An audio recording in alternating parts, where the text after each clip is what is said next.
Hello everyone, কেমন আছো তোমরা সবাই? আজ আমরা 7th চ্যাপ্টার পড়ব। আমরা অলরেডি পার্ট 1 কভার করে নিয়েছিলাম। পার্ট 1-এ আমরা দেখেছিলাম যে ফান্ডামেন্টাল রাইটস, তার বৈশিষ্ট্যগুলো কী কী, আর এই সমস্ত ম্যাটার আমরা ডিসকাস করেছি। আর ফান্ডামেন্টাল রাইটসের যে চ্যাপ্টারে আছে, মানে বইয়ের চ্যাপ্টার না, সংবিধানের যে চ্যাপ্টার আছে সেটা হচ্ছে পার্ট 3। তো পার্ট 3-তে আর্টিকেলের সংখ্যা হচ্ছে 12 থেকে নিয়ে 35 পর্যন্ত, ঠিক আছে? তো আর্টিকেল 12-13 এই দুটো আর্টিকেল আমরা অলরেডি ডিসকাস করে নিয়েছি। আমি একবার রিক্যাপ করে দিচ্ছি। আর্টিকেল 12 বলা হয় স্টেটের ডেফিনেশন, ঠিক আছে? মানে স্টেট কাকে বলে, কারণ ফান্ডামেন্টাল রাইটসের পরবর্তী যে চ্যাপ্টারগুলো আমরা পড়ব তাতে কিন্তু স্টেট শব্দটা বারবার ব্যবহার করা হবে। তো স্টেট মানে ব্রডলি বলা যেতে পারে সরকার। এবার কেন্দ্র সরকারও হতে পারে, আর রাজ্য সরকারও হতে পারে, সরকারি কোনো ব্রাঞ্চ হতে পারে, কোনো ডিপার্টমেন্ট হতে পারে, কোনো সরকারি কোম্পানি হতে পারে। ইনফ্যাক্ট কোনো ব্যক্তি যদি সরকারের ইনস্ট্রাকশনে কাজ করে, কোনো প্রাইভেট ব্যক্তি, সেও স্টেটের ডেফিনেশনের আন্ডারে পড়বে, ঠিক আছে? আর আর্টিকেল 13-এর কথা আমরা জেনেছিলাম। আর্টিকেল 13-এ বলা আছে যে ফান্ডামেন্টাল রাইটসের উল্লঙ্ঘন করে যদি কোনো আইন বানানো হয় তাহলে সেই আইন কার্যকরী হবে না। তো আর্টিকেল 12, আর্টিকেল 13 আমরা পড়ে নিয়েছি। এবার আর্টিকেল 14 থেকে আমরা যাব। আমরা অলরেডি জেনেছিলাম যে 7টা ফান্ডামেন্টাল রাইটস ছিল, কিন্তু সম্পত্তি গ্রহণ করবার যে রাইটস, মানে রাইট টু প্রপার্টিটাকে অ্যাবলিশ করে দেওয়া হয়েছে। এখন আর রাইট টু প্রপার্টি কোনো ফান্ডামেন্টাল রাইট নয়। তো এখন আমাদের কাছে ফান্ডামেন্টাল রাইটস আছে 6টা। রাইট টু ইকুয়ালিটি, সাম্যের অধিকার, মানে সবাইকে সমান অধিকার দেওয়া হবে। রাইট টু ফ্রিডম, স্বাধীনতার অধিকার। রাইট এগেনস্ট এক্সপ্লয়টেশন, শোষণের বিরুদ্ধে অধিকার। Right two freedom of religion, মানে ধর্মের স্বাধীনতার অধিকার। পঞ্চম হচ্ছে কালচারাল অ্যান্ড এডুকেশনাল রাইট, সংস্কৃতি এবং শিক্ষামূলক অধিকার।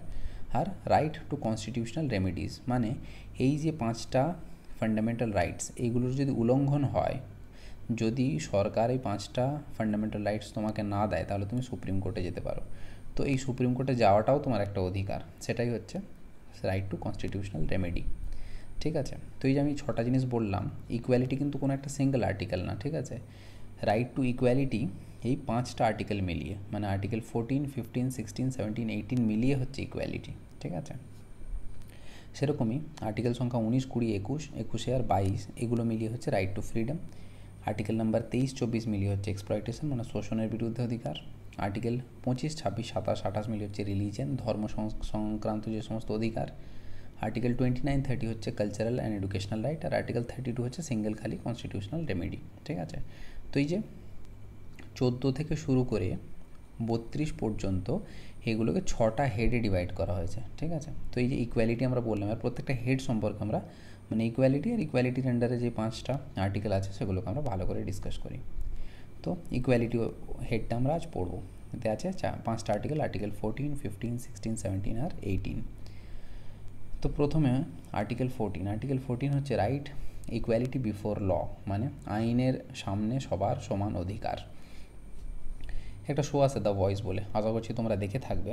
যদি না দেখে থাকো বলি, এখানে কি হয়, এখানে যে কন্টেস্টেন্ট আছে এখানে এসে দাঁড়িয়ে থাকে, দাঁড়িয়ে এসে গান করে, আর জাজেরা কিন্তু তাকে দেখতে পায় না। তারা যদি ওর গান পছন্দ হয়, এখানে সুইচ এরা প্রেস করে, তাহলে সিলেক্ট করে, মানে তখনই এরা ঘুরে আর কি টার্ন হয়, তখনই দেখতে পায়। তো এটাকে মোটামুটি আর্টিকেল 14 সাথে তোমরা তুলনা করতে পারো। মানে ব্যাপারটা খানিকটা এরকমই, মানে বলা যেতে পারে যে আইন কাউকে দেখতে পায় না, সে ধনী কি গরিব কি মোটা কি রোগা, ঠিক আছে, কোনো মিডল ক্লাস ফ্যামিলি থেকে নাকি উচ্চবিত্ত পরিবার থেকে এসেছে। বলছে যে আর্টিকেল 14 বলছে আইনের সামনে সবাই সমান, ঠিক আছে? আর যদি আর্টিকেল 14-এর লাইন বাই লাইন বলি, তাহলে এরকম হবে, state shall not deny any person equality before law and equal protection of law within the territory of India. এখানে দেখো প্রত্যেকটা শব্দ কিন্তু বুঝবার আছে। প্রথম কথা বলা হচ্ছে এনি পার্সন, মানে এখানে সিটিজেনও হতে পারে, মানে ভারতের নাগরিকও হতে পারে, বা ভারতের নাগরিক নাও হতে পারে, কোনো ফরেনারও হতে পারে, বা কোনো লিগ্যাল কর্পোরেশনও হতে পারে, ঠিক আছে? মানে ভারতের টেরিটরির ভিতরে যেই থাকুক না কেন, সিটিজেন, ফরেনার, ঠিক আছে, বা কোনো লিগ্যাল অথরিটি, বা কোনো কর্পোরেশন বা কোনো সোসাইটি, তাকেই বলা হবে পার্সন, ঠিক আছে? তো সরকার কোনো পার্সনকে, কোনো ব্যক্তিকে কি করবে না, না ইকুয়ালিটি বিফোর ল আর ইকুয়াল প্রোটেকশন অফ ল থেকে বঞ্চিত করবে না। এবার প্রশ্ন আসতে পারে যে ইকুয়ালিটি বিফোর লটাই বা কি আর ইকুয়াল প্রোটেকশন অফ লটাই বা কি, সেটা বলছি আগে। মানে মোটামুটিভাবে এটাই বলা যেতে পারে যে আইনের সামনে সবাই সমান। এবার এখানে দুটো জিনিস জানতে হবে। প্রথম কথা যে রিজনেবল রেস্ট্রিকশনস লাগানো যেতে পারে, এটা অ্যাবসলিউট না, কোয়ালিফাইড। মানে আইনের চোখে যে সবাই সমান এটা কিন্তু অ্যাবসলিউট না, মানে সব সময় যে সত্য হবে এরকম কোনো কথা নেই। অ্যাবসলিউট তাকে বলা হয় যেটা কখনো উল্লঙ্ঘন হবে না, ঠিক আছে। যেমন সূর্য পূর্ব দিকে ওঠে, তুমি ভোর 6টায় উঠে পড়ো বা দুপুর 12টাতেই ওঠো, সূর্য কিন্তু পূর্ব দিকেই উঠবে, এটা হচ্ছে অ্যাবসলিউট। কিন্তু আর্টিকেল 14 অ্যাবসলিউট না, সরকার চাইলে তার উপর রেস্ট্রিকশনস লাগাতে পারে, কিন্তু সেগুলো রিজনেবল হতে হবে, যুক্তিসম্মত রেস্ট্রিকশন হতে হবে। অযৌক্তিক যদি রেস্ট্রিকশন লাগায় তাহলে কিন্তু কোর্ট নালিফাই করে দেবে সেটা, ঠিক আছে।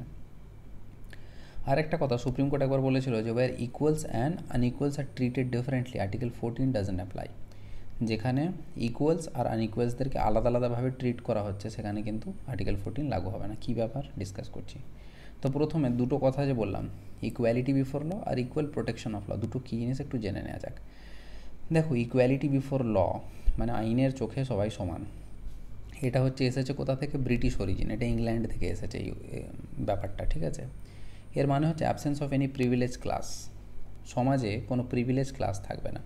এমন না যে এই পরিবারের ব্যক্তিদের উপর আইন লাগু হবে না, এরকম কোনো প্রিভিলেজ ক্লাস ইন্ডিয়াতে নেই। দ্বিতীয় হচ্ছে equal subjection of all people before ordinary law, প্রত্যেকটা মানুষকে আইনের সামনে সমানভাবে খাড়া করা হবে। কারোর জন্য এই আইনটাকে একটু নরম করে দেওয়া হোক বা কারোর জন্য এই আইনটাকে হার্শলি অ্যাপ্লাই করবে এরকম না, কিন্তু সবার জন্য সমানভাবে আইন অ্যাপ্লাই করা হবে। আর তৃতীয়, no person is above the law, কোনো মানুষই, সে ধনী হোক গরিব হোক যেই হোক না কেন, সাধারণ মানুষ হোক বা মিনিস্টার হোক, no person is above the law, কেউ কিন্তু আইনের ঊর্ধ্বে না। তো এখানে বুঝতে পারছো ইকুয়ালিটি বিফোর ল কিন্তু কী হচ্ছে? রেস্ট্রিকশনস লাগাচ্ছে, সেই জন্য এটা হচ্ছে একটা নেগেটিভ কনসেপ্ট। আর equal protection of law, equal protection of law মোটামুটি একই কথা বলে কিন্তু ঘুরিয়ে পজিটিভলি বলে, এটা একটা পজিটিভ কনসেপ্ট, আমেরিকা থেকে এসেছে। কি বলছে? যে equal treatment of all in equal circumstances, সমান পরিস্থিতি যদি থাকে, দুটো ব্যক্তি যদি সমান পরিস্থিতিতে দুজনকে দাঁড় করানো হয় তাহলে কিন্তু দুজনের জন্য একই ল একইভাবে প্রয়োগ করা হবে, ঠিক আছে। Similar application of same law to all person who are similarly situated. আর like should be treated alike, একই ধরনের লোককে একইভাবে ট্রিট করা হবে। তো এখানে লাইক অ্যালাইক বারবার বলা হয়ে গেল, ব্যাপারটা কি? দেখো, ফর এক্সাম্পল একটা রেস হচ্ছে, রেসে 4 জন প্রতিযোগী, একজন অ্যাথলিট, একজন বাচ্চা ছেলে, একজন অন্ধ আর একজন বৃদ্ধ। তাদেরকে আমরা বললাম যে গেট সেট গো, ব্যাস। তো তোমরা এখানে বুঝতেই পারছো যে যতবারই রেস হোক না কেন অ্যাথলিটই জিতবে। তো এটা কি রাইট টু ইকুয়ালিটি হলো? হলো না নিশ্চয়ই। তো দেখো, এরা হচ্ছে আনইকুয়াল, মানে একটা ছোটো বাচ্চা আর একটা অ্যাথলিট, এরা দে আর আনইকুয়াল, ঠিক আছে। ইকুয়াল কারা? একটা অ্যাথলিট আর একটা অ্যাথলিটের সাথে ইকুয়াল, বা একটা বৃদ্ধ আর একটা বৃদ্ধের সাথে ইকুয়াল। যদি আমি সমস্ত বৃদ্ধদেরকে দিয়ে রেস করাই তাহলে বলবো যে হ্যাঁ, equals are being treated equally, ঠিক আছে। কিন্তু এখানে কী হচ্ছে? আমি আনইকুয়ালদেরকে নিয়ে আমি ইকুয়াল করবার চেষ্টা করছি, তাই না? তো এইখানে কিন্তু আর্টিকেল 14 লাগু হবে না। মানে আমরা বলতে পারবো না যেখানে সবাইকে একভাবে ট্রিট করতে হবে, বৃদ্ধ হোক, বুড়ো হোক, অন্ধ হোক, অ্যাথলিট হোক, সবাইকে যেন এক প্ল্যাটফর্মে দাঁড় করি, একই সুবিধা দেবো। এটা কিন্তু রাইট টু ইকুয়ালিটি এই কথা কিন্তু বলে না। মানে এই কথাটা যদি কেউ ভাবে যায় আর্টিকেল 14 লেখা আছে সবাই সমান, তার মানে বৃদ্ধও সমান, অ্যাথলিটও সমান, বাচ্চাও সমান, অন্ধ সমান, এমন নয় কিন্তু, ঠিক আছে। ইকুয়ালস আর ট্রিটেড ইকুয়ালি, মানে বৃদ্ধ সব বৃদ্ধকে আমরা ইকুয়ালি ট্রিট করব, ঠিক আছে। অন্ধ সবাইকে একসাথে ট্রিট করব, কিন্তু একটা অন্ধ একটা বৃদ্ধকে একভাবে ট্রিট করব না। সেখানে কিন্তু আর্টিকেল 14 কেউ এসে বলতে পারবে না যে আর্টিকেল 14 উল্লঙ্ঘন হচ্ছে, কারণ বৃদ্ধকে আর অন্ধকে আলাদাভাবে ট্রিট করা হচ্ছে। বোঝা গেল? তো সুপ্রিম কোর্ট এটাই বলছে যে when equals and unequals are treated differently article 14 doesn't apply. তোমরা যখন বাসে চড়ো দেখবে অনেক জায়গায় প্রতিবন্ধী সিট থাকে, ঠিক আছে। তুমি এখানে বলতে পারবে না যে আমার আর্টিকেল 14 উল্লঙ্ঘন হচ্ছে, কেন? প্রতিবন্ধীকার আমাকে কেন আলাদা করে ট্রিট করা হবে? আনইকুয়ালস ক্যান বি ট্রিটেড আনইকুয়ালি, ঠিক আছে। তোমরা যদি বলা হতো যে সব মানুষের, যদি ওখানে লেখা থাকতো যাদের মাথায় চুল আছে তারা এখানে বসবে আর যাদের মাথায় টাক তারা কিন্তু এই সিটে বসতে পারবেন, তাহলে তুমি বলতে পারতে যে আর্টিকেল 14 উল্লঙ্ঘন হচ্ছে, ঠিক আছে। কারণ আনরিজনেবল কোনো রেস্ট্রিকশনস লাগানো হচ্ছে। আশা করছি আর্টিকেল 14 ক্লিয়ার হলো, ঠিক আছে। এবার দেখো, এই যে কথাটা বললাম ইকুয়ালিটি বিফোর ল, তো ইকুয়ালিটি বিফোর লটা হচ্ছে একটা বড় কথা আছে, rule of law. Rule of law হচ্ছে একটা বড় কথা, তার 3টে পার্ট, 3টে পার্টের মধ্যে একটা পার্ট হচ্ছে ইকুয়ালিটি বিফোর ল, ঠিক আছে। এবার রুল অফ ল জিনিসটা কি? রুল অফ ল সম্পর্কে আমি অলরেডি একবার বলেছিলাম। দেখো, রুল অফ ল আর রুল অফ ম্যানের মধ্যে পার্থক্য কি? তোমরা দ্য লায়ন কিং মুভি যদি দেখে থাকো তাহলে মুফাসা যখন নিজের জঙ্গল চালাতো খুব ভালোভাবে সবাই খুশি ছিল, কিন্তু মুফাসার মৃত্যুর পর তার ভাই যখন চালাতে শুরু করলো তখন কিন্তু স্কার যখন চালাতে শুরু করলো তখন কিন্তু সমস্ত কিছু বিচ্ছিন্ন হয়ে গেল, কেউ খুঁজে রইল না জঙ্গলে। তাহলে এখানে কি দেখছো, রুল অফ ম্যান, মানুষ বদলে গেল, তাহলে কী হবে, জিনিসপত্র বদলে গেল, রুল বদলে গেল, সমস্ত কিছু, দেশ কীভাবে শাসন হচ্ছে সেটা বদলে গেল। তো এটাকে বলে রুল অফ ম্যান, মানুষ বদলালে রুল বদলে যাবে। আর যেখানে রুল অফ ল মানে হচ্ছে ল অনুযায়ী চলা হবে, মানুষ যেই থাক না কেন, সিটে যেই বসে থাকুক না কেন, তাকে রুল অনুযায়ী কাজ করতে হবে, ঠিক আছে। তো এটাকে বলা হয় রুল অফ ল। তো এই রুল অফ ল এর তিনটে পার্ট, একটা হচ্ছে অ্যাবসেন্স অফ আরবিট্রারি পাওয়ার, মানে কারো কাছে মানে অপর্যাপ্ত ক্ষমতা থাকবে না, এমন নয় যে কেউ মানে কোনো ব্রিচ অফ লই করলো না, কেউ এমন আইনের বিরুদ্ধে কাজই করলো না তবু তাকে পানিশমেন্ট দেওয়া হচ্ছে, এরকম কিন্তু কোনো ব্যাপার থাকবে না, প্রথম কথা। দ্বিতীয় কথা হচ্ছে ইকুয়ালিটি বিফোর ল, যেটা আমরা অলরেডি ডিসকাস করলাম যে সবাইকে সমান চোখে দেখা হবে আইনে। আর তৃতীয় কথা যেটা খুব ইম্পর্ট্যান্ট, সেটা হচ্ছে primacy of the right of the individual, মানে প্রত্যেকটা মানুষের অধিকারটা হচ্ছে সবচেয়ে উপরে, তার উপরে কিন্তু কিছু নয়, কনস্টিটিউশনও নয়। বলছে যে মানুষের অধিকারগুলো মিলিয়ে কনস্টিটিউশন তৈরি হয়েছে, নাকি কনস্টিটিউশন থেকে মানুষ অধিকার পাচ্ছে, ঠিক আছে। মানে রুল অফ ল বলছে যে কনস্টিটিউশন থেকে মানুষ অধিকার পাচ্ছে এমন নয়, কিন্তু মানুষের অধিকারগুলোকে একত্রিতভাবেই আমরা লিখেছি, সেটাই হচ্ছে কনস্টিটিউশন, ঠিক আছে। তো দেখো যে ফার্স্ট কথা যেটা বললাম এটা ভারতের ক্ষেত্রে লাগু হয়, দ্বিতীয় কথা যেটা বললাম rule of equality before law, এটাও ভারতের ক্ষেত্রে লাগু হয়, কিন্তু এই থার্ড কথাটা কিন্তু ভারতের ক্ষেত্রে লাগু হয় না। আমাদের দেশে কিন্তু এমন নয় যে ভারত সবার অধিকারগুলো লিখে সংবিধান তৈরি হয়েছে, সংবিধানটা আমাদের অধিকারের উৎস নয়, হ্যাঁ এটা উল্টো বলা হলো। ভারতে কিন্তু মানুষের যে অধিকার তার উৎস কিন্তু সংবিধানে যা লেখা থাকবে ততটুকু অধিকারই ভারতের মানুষ পাবে, তার বাইরে কিন্তু পাবে না, ঠিক আছে। এটা একটা কথা হলো। এবার বলছে সুপ্রিম কোর্ট বলেছে যে আর্টিকেল 14 মানে এই যে rule of law, equality before law, এটা হচ্ছে একটা basic structure of the constitution. Basic structure আবার কী জিনিস, দেখো বেসিক স্ট্রাকচার হচ্ছে এমন একটা জিনিস যেটাকে তোমরা জানো সংবিধানের সংশোধন হয়, তাই তো, অ্যামেন্ডমেন্ট হয়, অ্যামেন্ডমেন্টের ফলে কী হয়, সংবিধানে কিছু পরিবর্তন করা হয়, কিন্তু যেগুলো বেসিক স্ট্রাকচার সেগুলো কিন্তু পার্লামেন্ট সংবিধানে সংশোধন করেও চেঞ্জ করতে পারবে না। এবার বেসিক স্ট্রাকচার জিনিসটা একটা সিম্পল একটা উদাহরণ দিই, ধরো তুমি একজন বাইক প্রেমী মানুষ, তোমার কাছে একটা বুলেট বাইক আছে, ঠিক আছে। তো তুমি কী করলে, কিছুদিন পর তোমার মনে হলো যে আমি কালারটা একটু চেঞ্জ করে দিই, তো একটু স্টাইল করে দিই, এখানে একটু দড়ি টড়ি লাগিয়ে দিই, খুব ভালো কথা, দেখতে ভালো লাগছে, সুপ্রিম কোর্ট বলছে হ্যাঁ চলবে, কোনো অসুবিধা নেই। তারপর তুমি কী করলে, আরও বোর হয়ে গেলে, একটু লাল নীল করে নিলে, রিমগুলো একটু বদলে নিলে, খুবই ভালো কথা, সুপ্রিম কোর্ট বলছে কোনো চাপ নেই।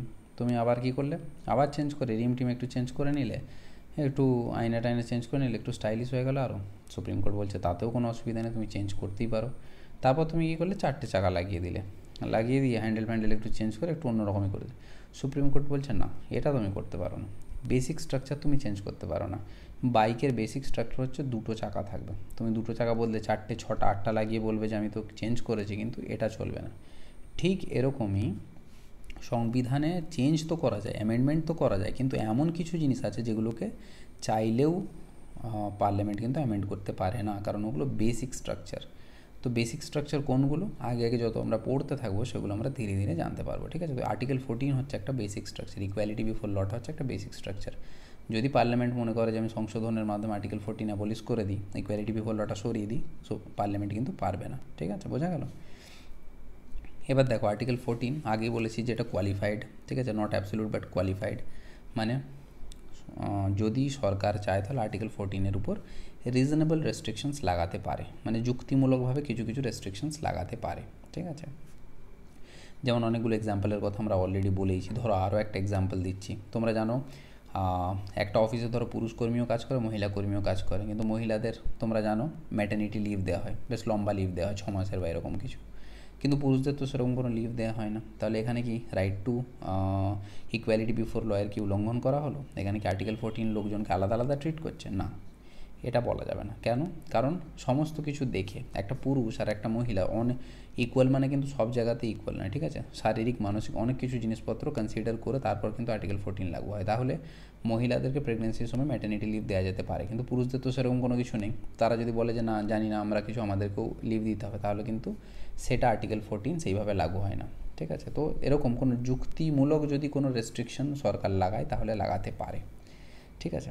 এছাড়াও আর্টিকেল 14-এর আরও কিছু কিছু এক্সেপশনস আছে। কী কী? প্রথম কথা হচ্ছে প্রেসিডেন্ট অ্যান্ড গভর্নর, প্রত্যেকটা স্টেটের যে গভর্নর আর প্রেসিডেন্ট এরা হচ্ছে immune to any criminal or civil offence, মানে এনারা যদি কোনো ক্রিমিনাল বা সিভিল অফেন্স করে থাকেন তাহলে কিন্তু এরা সুয়ারেবল টু কোর্ট না। হ্যাঁ, সিভিল প্রসিডিং করা যেতে পারে পার্সোনাল ক্যাপাসিটিতে, কেউ যদি মানে প্রেসিডেন্টই হোক বা কোনো গভর্নর যদি হোক কোনো সিভিল কিছু একটা করে থাকে, মানে ধরো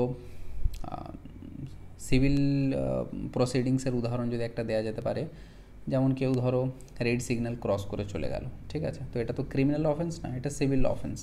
তো এরকম যদি কেউ অফেন্স করে থাকে পার্সোনাল ক্যাপাসিটিতে তাহলে তাকে 2 মাসের প্রায়র নোটিশ দিয়ে তার উপর সিভিল প্রসিডিংস করা যেতে পারে, মানে গভর্নর্সদের উপর বা প্রেসিডেন্টের উপর। কিন্তু কোনো ক্রিমিনাল লয়ের জন্য কিন্তু অ্যারেস্ট করা যাবে না বা কোনো কোর্টে ডাকা যাবে না কোনো গভর্নরকেই বা কোনো প্রেসিডেন্টকেই, যদিও সিভিল অফেন্সের জন্য করা হয় না, মানে এটা জাস্ট কথার কথা আর কি, যে হ্যাঁ 2 মাসের প্রায়র নোটিশ দিয়ে করা যেতে পারে। তার মানে বলা যেতে পারে যে গভর্নর্স আর প্রেসিডেন্ট এরা মোটামুটি সমস্ত কিছু থেকে ইমিউন, মানে এদের উপর কোনো প্রসিডিংস হয় না, ঠিক আছে। No civil or criminal proceedings for media publication with substantial true report, মানে ধরো কোনো একটা ঘটনা ঘটলো সরকারে বা যে কোনো জায়গাতে, সেখানে কোনো একটা মিডিয়া পার্সন, কোনো রিপোর্টের মধ্যে জিনিসটা পাবলিশ করলো, তো সত্য জিনিস পাবলিশ করবার ফলে তাকে কিন্তু ক্রিমিনাল বা সিভিল প্রসিডিং তার উপর চালানো যাবে না। মানে কেউ কোনো খারাপ কাজ করলো, রিপোর্টার সেটা রিপোর্ট করে দিল, এই বলে যে তুমি আইনের উল্লঙ্ঘন করেছো, তোমাকে গ্রেপ্তার করা হবে বলে রিপোর্টারকে গ্রেপ্তার করে নিয়ে চলে যাওয়া হলো, এটা কিন্তু না। তার মানে রিপোর্টাররাও অনেক ক্ষেত্রে ইমিউন, ঠিক আছে। অনেক ক্ষেত্রে দেখবে তোমরা প্রেসেদেরকে বেশ ভালো সুবিধা দেওয়া হয়, যেখানে সাধারণ মানুষের এন্ট্রি নেই সেখানেও প্রেসদেরকে এন্ট্রি দেওয়া হয় কিন্তু। তো ওখানেও কি তাদেরকে একটু স্পেশাল প্রিভিলেজ দেওয়া হচ্ছে প্রেসেদেরকে, মানে যারা রিপোর্টিং করতে যাচ্ছে। তারপর মেম্বার অফ পার্লামেন্ট আর member of state legislative assembly, মানে পার্লামেন্টের যারা মেম্বার এমপি আর রাজ্যের যে বিধানসভার মেম্বার মানে এমএলএ, তো এমএলএ এমপিরা কিন্তু কিছু জিনিস থেকে ইমিউন। কী থেকে ইমিউন? মানে যদি এমএলএরা বিধানসভাতে আর এমপিরা পার্লামেন্টে কোনো কিছু কথা বলে থাকে, তারা যাই কিছু বলে থাকুক না কেন বা যে কোনো জায়গাতে ভোট দিয়ে থাকুক না কেন, তাদের বিরুদ্ধে কিন্তু ওই কোনো কিছু বলবার জন্য বা ভোট দেওয়ার জন্য তাদের এগেনস্টে কোনো প্রসিডিং করা যাবে না, ঠিক আছে। আর আর্টিকেল 31C কী বলছে? বলছে যে any law violate of 14 to implement DPSP of article 39 can not be challenged, মানে কোনো ডিপিএসপি ডাইরেক্টিভ প্রিন্সিপাল নির্দেশমূলক নীতিগুলো প্রয়োগ করতে গিয়ে সরকারকে যদি এমন কিছু ল অ্যাপ্লাই করতে হয় যেখানে আর্টিকেল 14-এর উল্লঙ্ঘন হচ্ছে, তাহলেও কিন্তু সেটাকে ইগনোর করতে হবে, বলা যাবে না যে আর্টিকেল 14-এর উল্লঙ্ঘন কেন হলো, ঠিক আছে। এছাড়া ফরেন অ্যাম্বাসেডার মানে অন্যান্য দেশের রাজদূত বা ডিপ্লোম্যাট যারা থাকে তাদের খানিকটা ইমিউনিটি দেওয়া থাকে, বা ইউএনের যে সমস্ত মেম্বাররা ভারতে হয়তো এসেছে তাদেরকেও কিছু কিছু ইমিউনিটি দেওয়া থাকে। তো কাকে কাকে ইমিউনিটি দেওয়া হলো? এমএলএ এমপিদের, প্রেসেদের, ফরেন ডিপ্লোম্যাটদের, ইউএনের সদস্যদের, আর এর আগে আমরা দেখে নিলাম প্রেসিডেন্টদের আর গভর্নরদের, ঠিক আছে। তো রাইট টু ইকুয়ালিটি সম্পর্কে আমরা মোটামুটি সমস্ত কিছু ক্লিয়ার করে নিলাম। আর্টিকেল 14 আমাদের ক্লিয়ার হয়ে গেল, ইকুয়ালিটি বিফোর ল, ঠিক আছে।